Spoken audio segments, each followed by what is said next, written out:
I did some little work for this country. The police for apology for my retirement. I'm calling them for what happened and they don't deal with it. That's what I'm asking for apology for.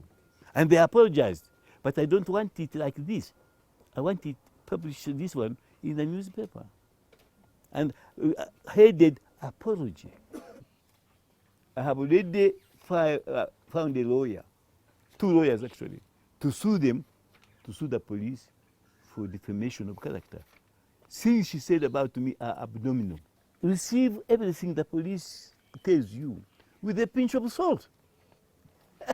You can simply print. I also ask for 2 undertakings that my statutory security guard allowances, which I used to receive monthly until March last year, should be restored and continue to be paid directly into my bank account, so that I am responsible for paying the on time. But I am speaking. Why don't you say yes or no?